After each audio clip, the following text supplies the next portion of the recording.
is the Field of 68 Best Bets podcast and Best Bets live stream. Jeff and I are honored to be joined today by a former UCLA alum. We didn't get one of the famous guys. We didn't get one of the great players, but maybe we got one of the most recognized that you can get. We have Sean Farnham, ESPN legend. Okay, listen, I'm gonna take a little bit here, okay? Because I was just saying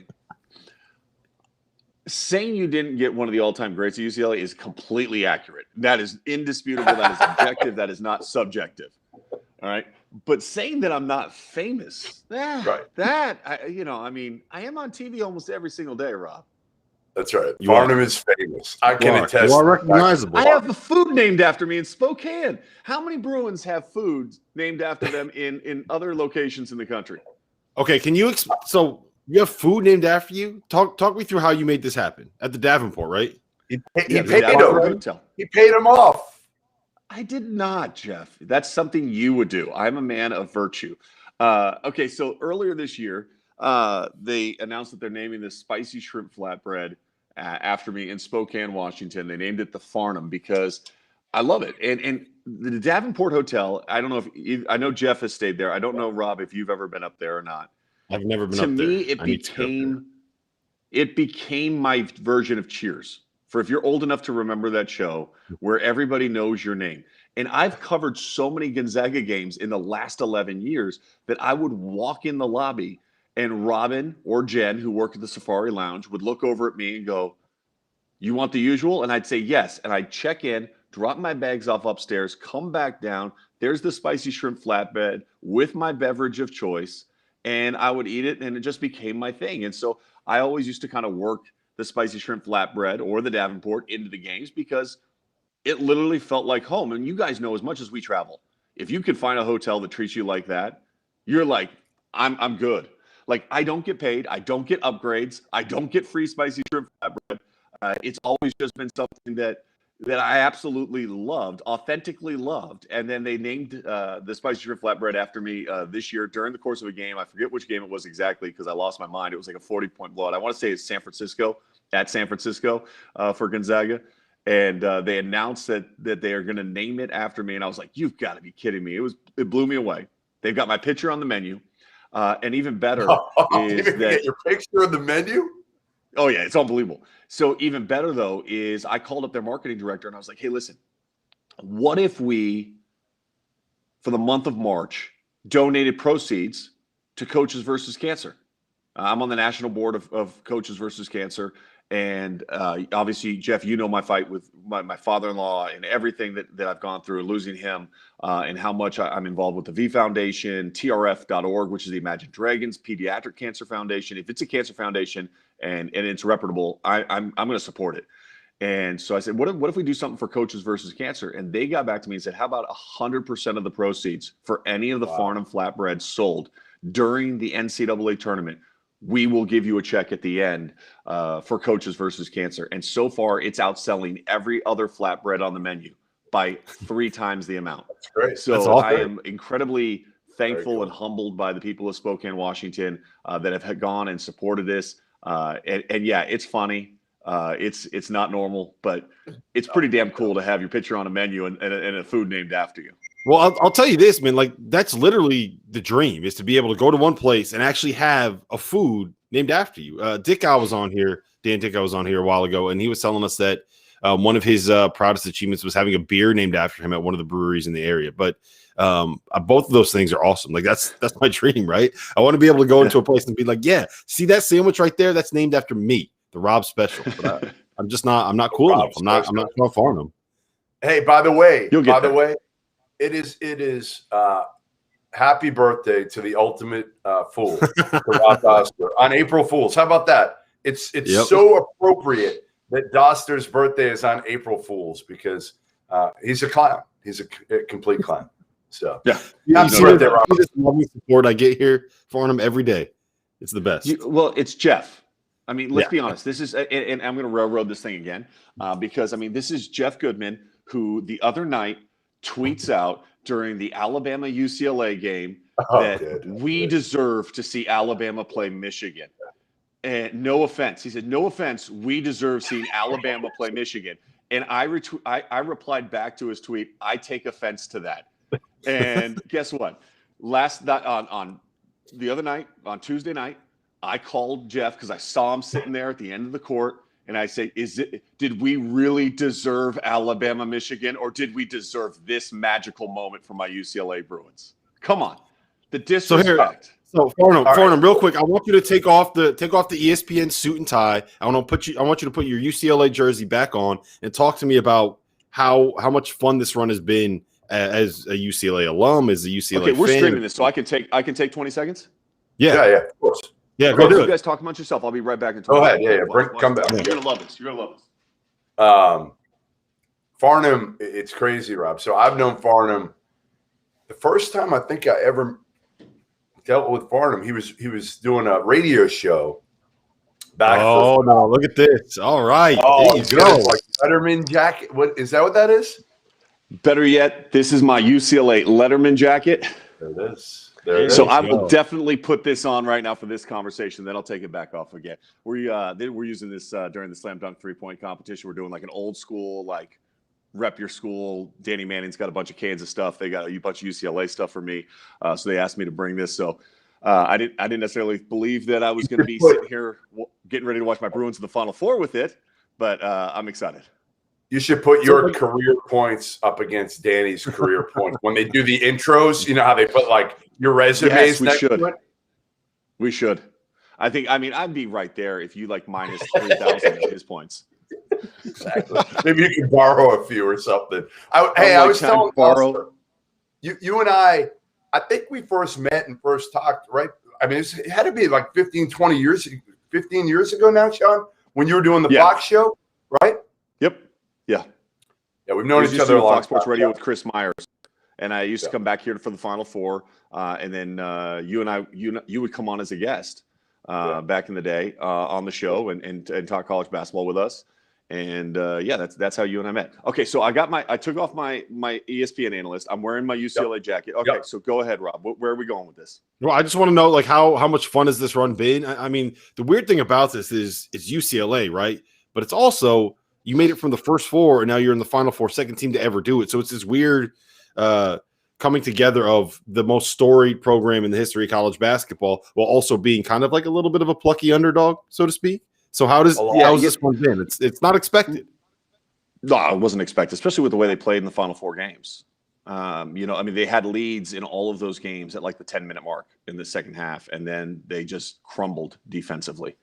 And you were like, man, what is going on? Like, why can't they finish out games? And then you look back and you're like, man, do you realize UCLA lost the Pac-12 championship because they could not defend 2 out of bounds underneath? Mm-hmm. They couldn't stop Stanford and Oscar da Silva with 0.6 seconds left, cut to the basket, layup. They couldn't stop Taj Edey hitting the 3-point shot in the corner to lose the game to USC. They win those 2 games, they win the Pac-12 championship. So that's how thin the margin was for them winning the conference championship and being the number 1 seed in the conference tournament versus being the 4th seed, losing to Oregon State in the opening round in Vegas. So you sit there and you're like, man, how disappointing. And then you're like, oh man, they play Michigan State. They just beat 2 number 1s and a 2 to get to this moment. I can't believe that they put Michigan State in there. They're physical, they play defense, and all of a sudden, they're up double digits, and here come the Bruins. And you're like, wow, like we got a chance. And then you advance out of the first round of the tournament. And then I thought whoever was going to win the Michigan State UCLA game would beat BYU. I did believe that, even though I saw BYU take Gonzaga to the brink, at least in the first. They're up 12 at halftime on them. The best half that we've seen played against Gonzaga all season long. And then when they won that game, it was like, okay, who they got? Oh, they got Abilene Christian. Texas lost. Okay, so that kind of opened up a little bit for them. And then you're like, okay, well, Alabama. Look, Alabama won the SEC regular season. They won the conference tournament. They're not beating Alabama. Alabama's defense, they're going to turn them over. They're going to high pressure them. They're going to make shots. And then they win. And Goodman's all upset. And, in that game, too, it's pretty amazing because you think when that shot goes down at the end of regulation, there's no Johnny Juzang. You got 5 more minutes, and they came out and they scored 23 points in 5 minutes. They exploded offensively in overtime. And I was amazed with how they performed in that moment. And then against Michigan, I actually thought they matched up better with Michigan than they did with Alabama. And they controlled that tempo. And I've heard a lot of narrative in the last 2 days. Oh, well, they it's too bad Michigan had to play without Isaiah Livers. Okay, that's cool. Right. It's too bad that Mick Cronin had to coach this entire season without Chris Smith. It's too bad that Jalen Hill isn't part of this team right now for personal reasons. It's too bad that Deshaun Nix, their number one recruit that they had coming in, went to play for the G League Ignite. That's too bad. So if you're Michigan and you're upset and you're like, well, if we had Isaiah Livers, we would have won the game. Let me put a pin in that and just tell you this. If you played us 10 times, you're beating us at least 8, maybe 9 of those times. But it didn't matter because you didn't beat us on Tuesday night. And the reason why they didn't beat on Tuesday night is, again, they didn't play well. Franz Wagner didn't play well. There's usually a reason why a team doesn't play well in the NCAA tournament. It's usually because of the opponent. It's usually what the opponents scout and the discipline that they show at the defensive end of the floor. And if there's one criticism you had of UCLA this year, it wasn't about what they were doing at the offensive end of the floor. It was about what they did at the defensive end of the floor. They were not a good defensive team. This NCAA tournament, they have become a much better defensive team, in particular with Tiger Campbell. And I think a lot of that has to do with the fact that they lost those 4 games in a row heading into this, and it allowed Mick Cronin to put his thumb down a little bit on this team and say, guys, we tried it your way. We tried to outscore everybody. We lost to Washington State, and we scored 74 points. It's about defense. You want to win in March, it's about defense. And the guys actually bought in.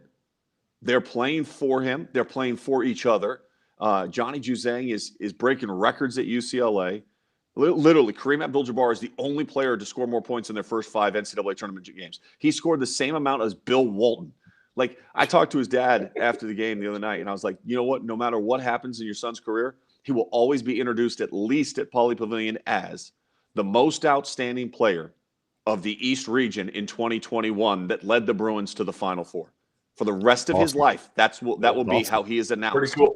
And if you thought that after he transferred from Kentucky, then you know a lot more. You had a crystal ball. You should go to Vegas and just be throwing money all around on games because nobody saw that coming.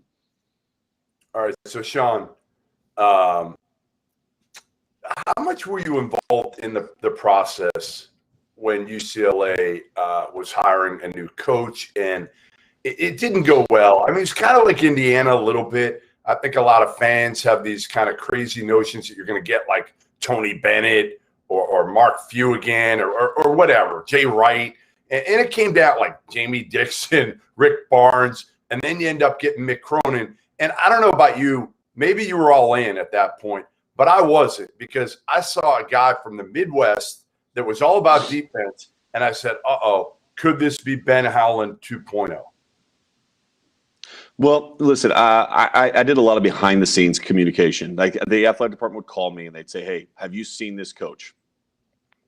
Have you? What are your thoughts on them as a coach?" And I would just be very honest and give them my thoughts. Now, I will tell you that I was on Team Mick Cronin before a lot of other people were on Team Mick Cronin. I saw him enough in Cincinnati, and I know Westwood well enough, obviously, guys, to understand that what they needed coming off of Steve Alford was some toughness and some grit. But Mick does it in a different way than Ben. Like, the way the message is delivered, and both are obviously really good coaches. Ben is a tremendous coach. Look, people can say what they want about Ben's time at UCLA. He took him to 3 straight Final Fours. So if you take somebody to 3 straight Final Fours, you've done some really good things. And I think that we have to at least acknowledge that. But what Mick has done, I thought energy-wise, he would come in and ignite some energy into the program. And he did it. I mean, look at what they did last year after a slow start in conference play. They were a missed shot away from winning the Pac-12 conference last year. I just mentioned they were 2 out of bounds underneath from winning the conference this year. And in his first NCAA tournament, he's won 5 games and put us in the Final Four against Gonzaga. So look at the recruiting that he's been able to do. He gets in Johnny Juzang, a transfer from Kentucky. He gets, Peyton Watson, who's going to come in next year, who's going to be a one-and-done talent in Westwood. They got Amari Bailey coming in 2 years, the kid from Sierra Canyon, who's probably another one-and-done talent. So, you're getting a lot of real positive play in the recruiting world and traction in Los Angeles to recruit the best players. And when UCLA's had success, you go back and look at those teams. They had a ton of kids from LA, whether it was a Farmar, a Flalo, Collison, Westbrook. It started with keeping those kids home and not allowing them to go to your university down in Arizona and Tucson, Jeff. And I think there's a couple of things that work in Mick's favor right now. One is that the situation in Arizona is still not settled. You know, the notice of allegations are there. I know Sean gets mad that everybody talks about it, but it's still there. And when Arizona's right, they come into LA and they get like 2 or 3 of the best kids out of LA and they go to Tucson. And then UCLA gets 2 or 3. Well, now UCLA has its pick of who it wants in LA. And because they have the pick, it's going to really help Mick. It's going to allow him to maybe separate himself a little bit here from the rest of the conference and be able to keep that momentum regardless of what transpires, whether they clear Sean or they have to move on from Sean. It's going to clear. Mick Cronin will probably be out in advance because his staff has done a tremendous job, really has done a tremendous job evaluating and finding the right guys to play in his system. And by the way, to the question in the chat, has Sean Farnham sold all his Under Armour gear? I've been a Nike guy for about 3 years now, so I don't have any Under Armour gear from UCLA.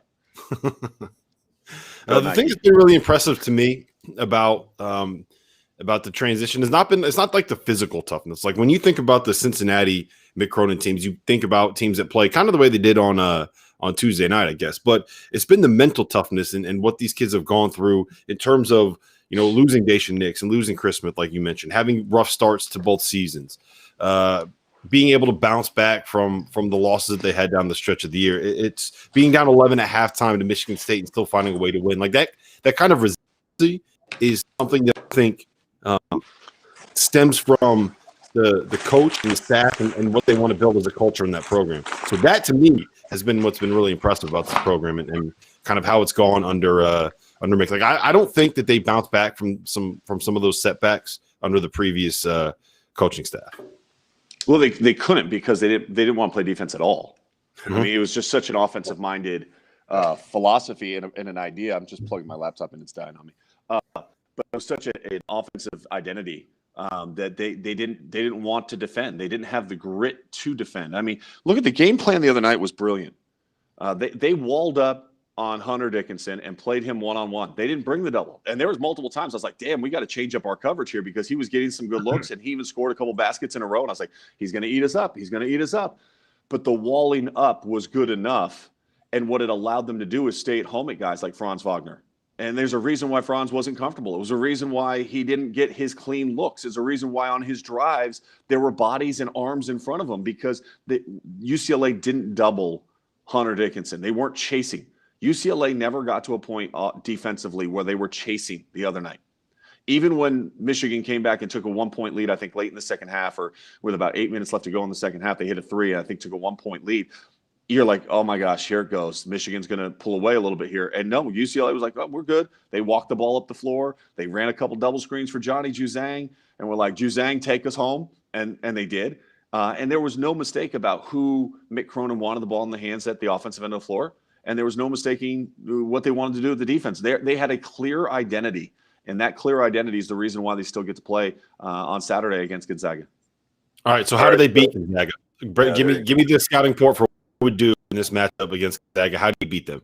It's not going to be easy. If I was them, I would go back and watch the 2019 WCC championship game, and I'd watch Jordan Ford and Randy Bennett's slow down pace and execution and defensively, how they took away the paint, how they said, go ahead and beat us by 3. Listen, Gonzaga is not an elite level 3-point shooting team. They're not. It's a fallacy if you believe that they are. No, they got one Corey Kispert is a great 3-point shooter, But the rest of the squad is just solid. They're good 3-point shooters. They're not great. And I think, you look at where their production comes, they're historically good in field goal percentage for 2-point shots. They're historically good for points in the paint. I think you go back and you watch what Randy Bennett did and said, okay, can we replicate that with our talent? Can we put, Jaime Jaquez as the screener and have Johnny Juzang working that middle third of the floor and see if Johnny can hit that mid-range jump shot at the elbow all day long and force Mark Few to have to change his coverage? against ball screen defense. Look, go back to the Oklahoma game. If Austin Reeves doesn't get in foul trouble, that was a pretty good plan by Lon Kruger. I mean, we saw them get downhill and be able to score early in that game and have some efficiency with it. And I think that that's the area where I would want to see elevation of Drew Timme, setting on-ball screens, whether he's guarding Cody Riley or whoever he's guarding.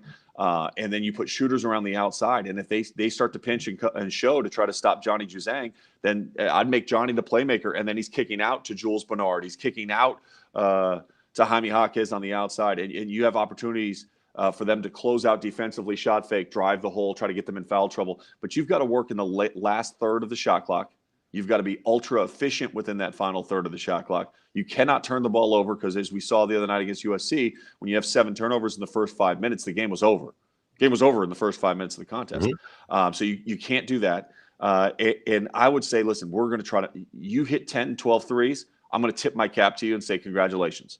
But we are going to pack it in. We are not going to allow you to back cut us. We're not going to allow you to play through Drew Timme and just pick us apart. We're gonna just collapse to the paint and force you to take contested shots. And if you can get them to do that and they have a cold night, it gives you a chance.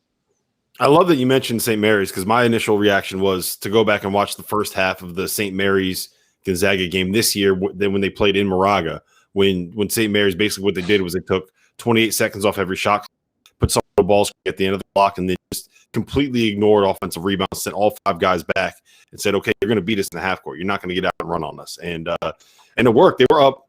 Well, they were up by like 14, I think, in the first half. They were up. It's only one of 2 games where they trailed by double digits. On the season. The other one obviously was against BYU, but BYU is not a good game to watch. If UCLA watches BYU, they're not going to get anything out of that. Because, make BYU every shot that you take. That was BYU's game. They shot 69% in the first half. You knew it wasn't sustainable. And by the way, they still gave up 43 points in the first half, which means that Gonzaga was still on pace to score 90 in the game. And UCLA is not going to score 90 points. So for them to have a chance, they have to keep this game down in the 70s at the very least. Now, on the season, nobody's kept Gonzaga under 74 points this year. So make no mistake about it, you're still going to have to score points. But how you limit their opportunities, I think, is the key. Listen, I love my alma mater. I love that Mick Cronin has got them here. This will be very difficult because the problem for the Bruins is Mark Few is going to probably scheme to take Johnny Juzang just out of the equation, right? That would be what I would do after watching UCLA. And if you take Johnny Juzang out of the equation and you cut his points in half, look, Bruins scored 51 points. You cut his points in half. How do you score enough points to beat them? You don't. And the problem for UCLA is you can't scheme just to say, okay, hey, we're going to take Corey Kispert out of it, or we're going to take Jalen Suggs out of it, or we're going to take – you have multiple guys you have to worry about that if you don't know exactly how you're defending them and what you're doing, they're going to back cut you, they're going to hurt you, they're going to score with ease inside the paint. This offense, this team for Gonzaga is the best passing team I've seen in a really long time in college basketball. And their body movement is even better. So it's not just ball movement, but it's body movement. They move the ball, space the floor, they cut, they move, they don't stand. They force you to have to defend. And if you watch the ball for a second, you're giving up a layup. You're giving up a layup. And that's what makes them so unique. And Joel Ayayi is the best reader of his defensive player in the country when you talk about movement off ball. I've seen it so many times this year when covering them. Sometimes he misses the layup and it drives me crazy because he's wide open. And we've seen that in the tournament. But if you are defending him and he enters the ball down to Drew Timme and you look, he's cutting. The second your head starts to turn to look at Drew Timme, he's cutting for a layup. And that's what makes this team so dangerous. All right, I'm taking this jacket off. It's hot.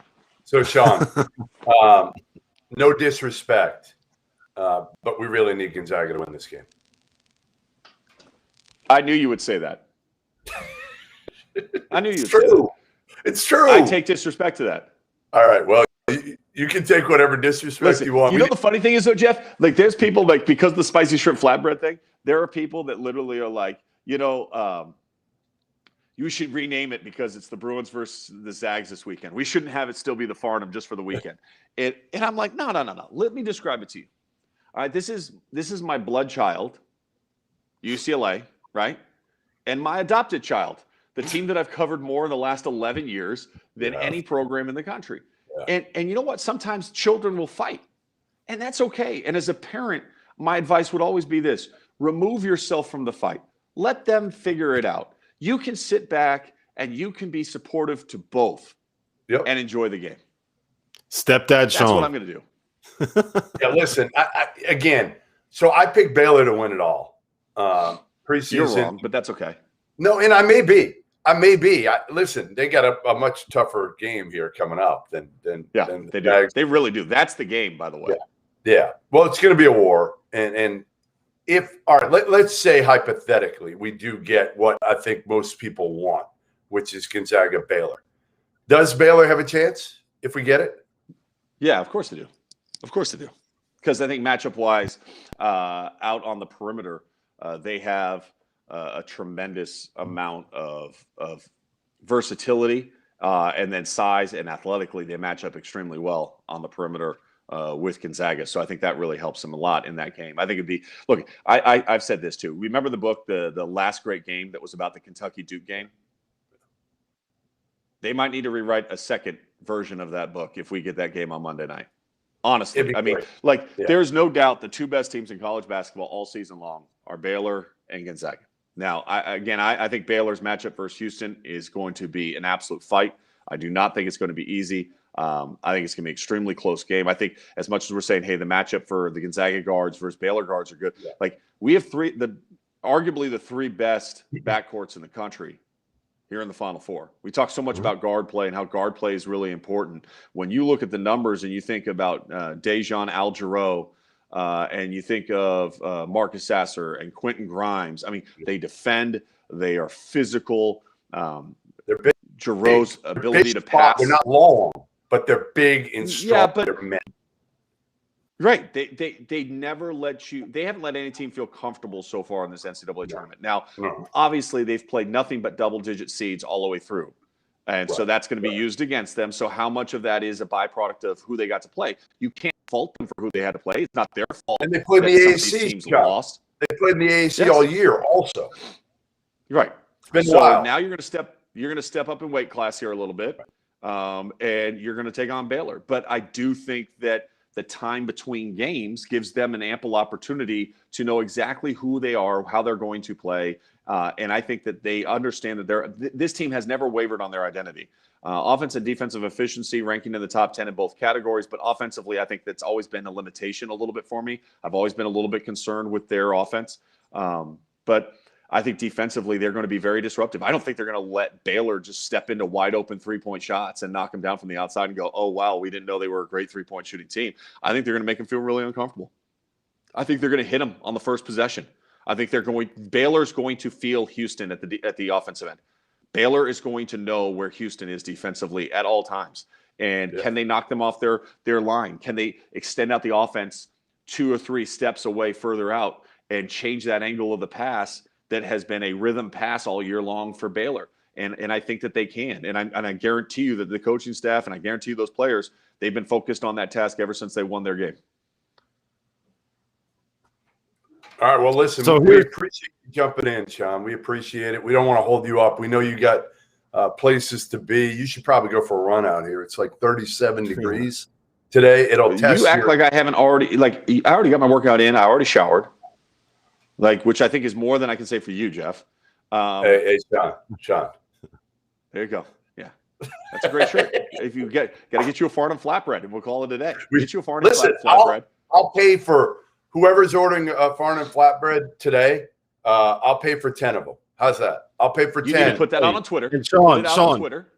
Goodman doesn't need any flatbreads. You need a salad named after you for Goodman. I do need a salad. I do. I absolutely need it. After being here for 3 weeks, I absolutely need a salad.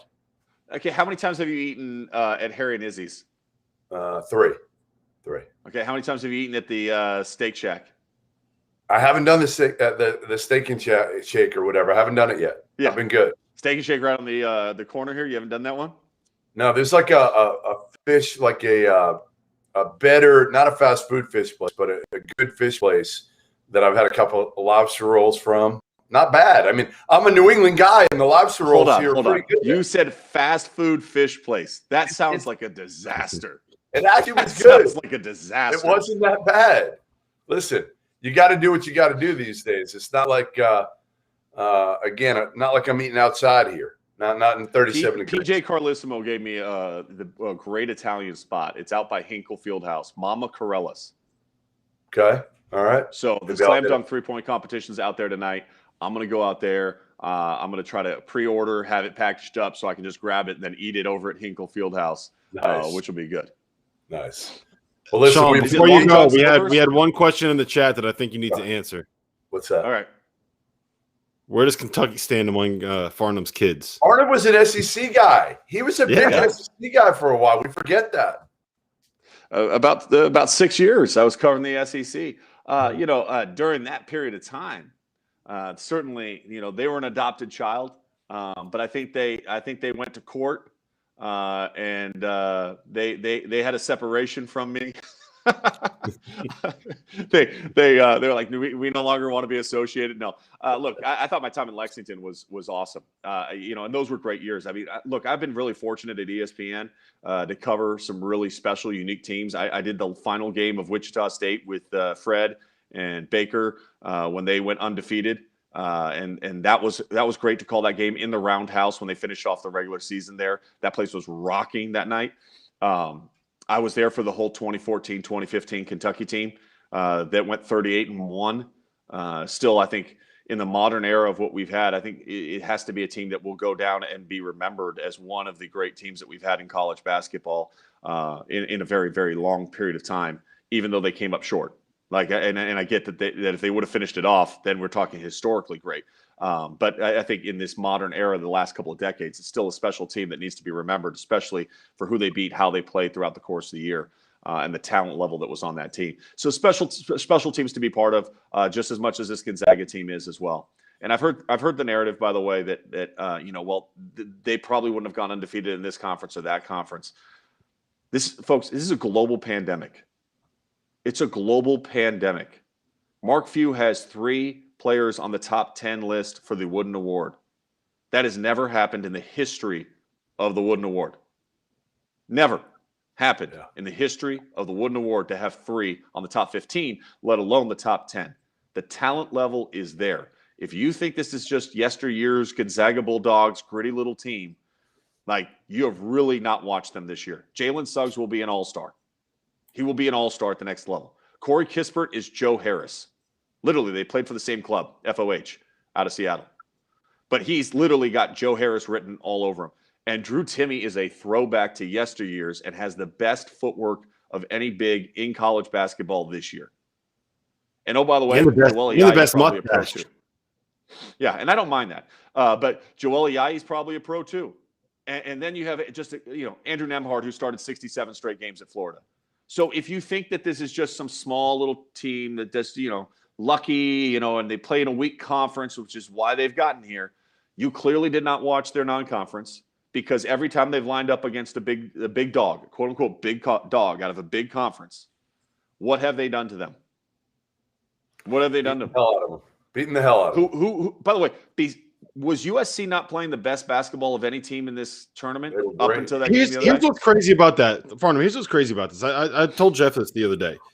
USC had the best 2-point percentage defense in college basketball this season. Evan Mobley, the entire year, all he did was erase anything within 12 feet of the basket. And then he goes up and plays against Drew Timme, and Drew Timme just goes at him and scores from the post, drives right, spins back, finishes left. He had 7 buckets in the paint. Gonzaga in the first half scored 30 points in the paint against USC. They had never given up more than 36 the entire season. They shot 62% from inside the arc in the first half against the team that didn't allow anybody to shoot better than that all season long. They went at USC's strength. What USC does better than anybody else in college basketball, and they beat their ass doing it. It was look, if you think that this is just little old podunk Gonzaga, you're not watching them. You haven't been watching. You haven't. Yeah. By the way, 0 block shots. Yes. 0. It was crazy. I thought 0. I honestly like my whole take on that game was like, well, you know what? Drew Timmy's gonna have a lot of trouble with Evan Mobley inside. Nope. Nope. And that's the other thing. I've heard that all season long. Oh, he's gonna struggle to score against length. I thought he would against Mobley. I thought he would. He's 6'10". He's not 6'10". He's not 6'10". Okay, fine, 6'9". He's 6'9". He's 6'9". Fine, I'll give you 6'9". He's 6'9". That's not small. I mean, it's not small. It's pretty big at 6'9". And by the way, how has he done against every other big that he has seen with length that he's seen all season long? He's destroyed him. He's averaging 27 points per game against Power 5 conference teams this year. 27. Yeah. No. Like he averages more points against those teams than he does against Pepperdine. Just saying. Yeah. Well, it's also like the difference between a normal, like really good defensive center and Evan Mobley. Like that was my thing. It was just Evan Mobley. He's been so good all season long. I thought they would actually have Isaiah on him and then bring Evan over as a shot blocker from the weak side. But the problem is when they go to that small lineup, you're guarding Corey Kispert. So if you pinch in on that to try to block that shot, you're kicking out to a wide open Corey Kispert from beyond the arc, and that's the problem. That's the problem with how you defend Drew Timme, and I think that's the biggest concern I would have for UCLA is how they choose to defend Drew Timme will determine any level of success that they have. Because if they defend him wrong and they choose wrong, I think you have to give multiple looks. I think you have to change it throughout the course of the game because if you go with one, they're going to figure it out and then they're going to slice you up one way or another. If you wall up and you want to do the Hunter Dickinson defense, he's going to put you through the spin cycle. You're going to have your bigs in foul trouble. They're going to be sitting on the bench, and he's going to have 15 points in the first half. All right, real quick, Farnham, before we get you out of here, just give me your 1 minute take on Baylor against Houston and how you see that playing out.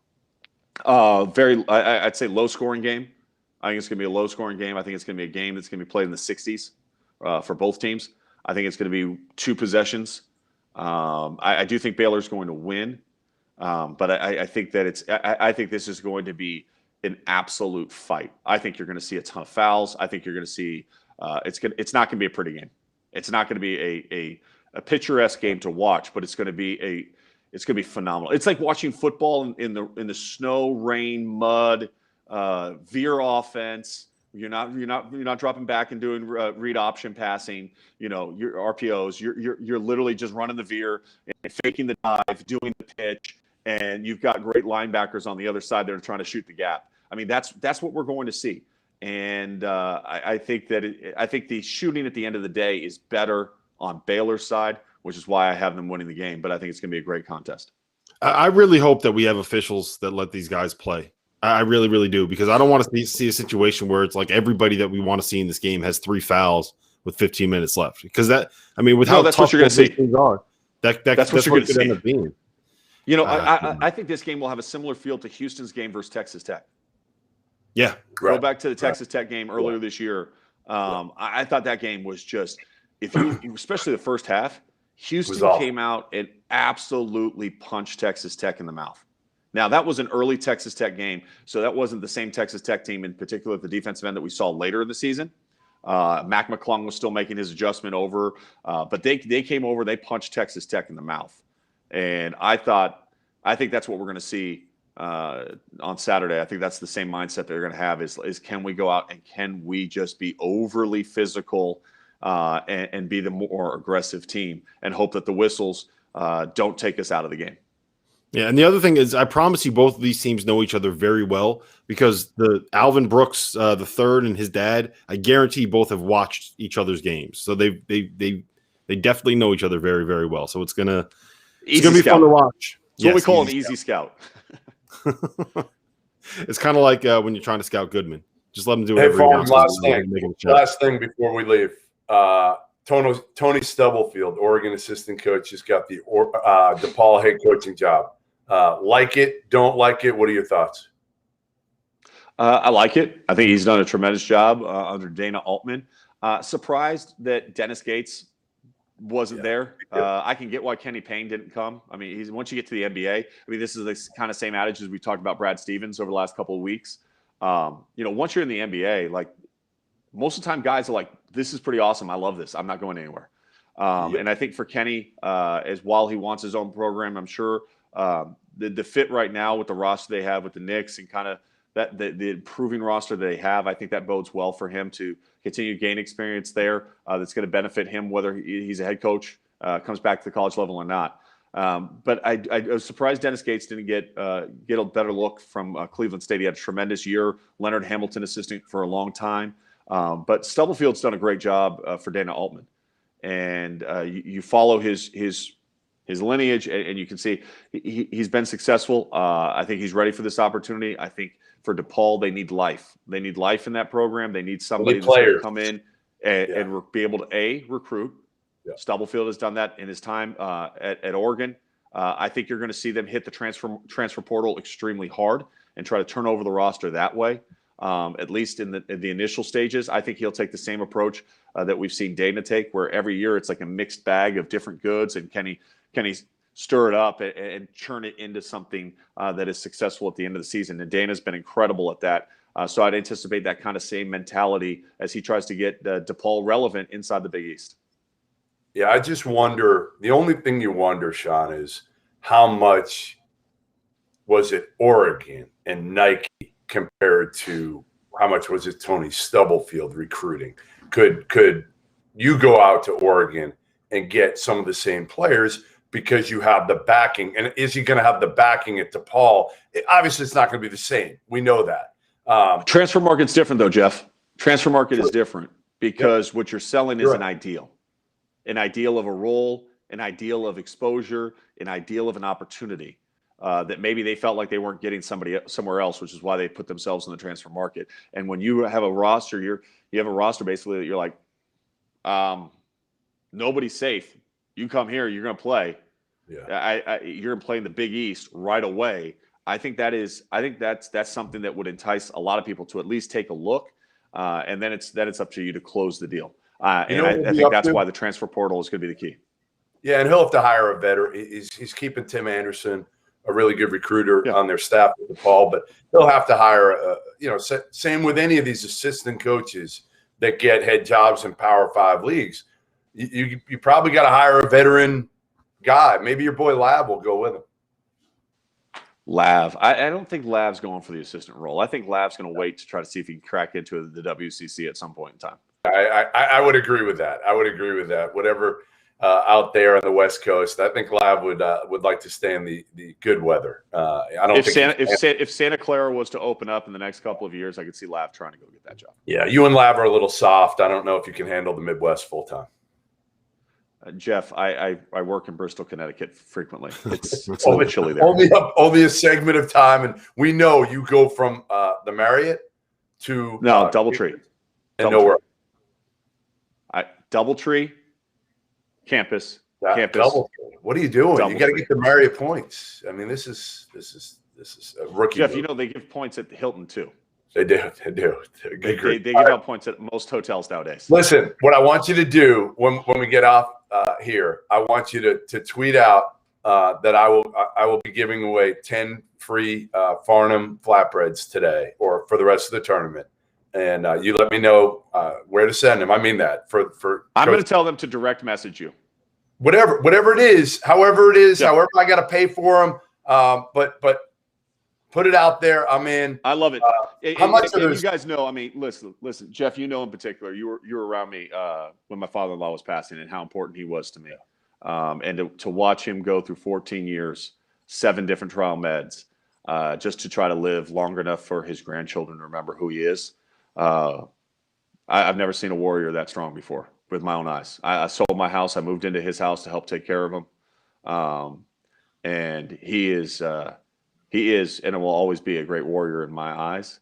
And I was lucky enough to see that fight and that grit. And now my fight and my grit is to try to help make sure that those trials get finished written so that hopefully one day someone else's family doesn't have to experience the same pain that my family had to experience and see over 14 years. And that's why the fight against cancer is so important to me. That's why I'm so grateful for the Davenport Hotel for this partnership. And Lon Kruger, who we just lost as a coach in college basketball, has been unbelievable with the Coaches versus Cancer golf tournament that he does in Vegas. I've been a part of that now for 7 years.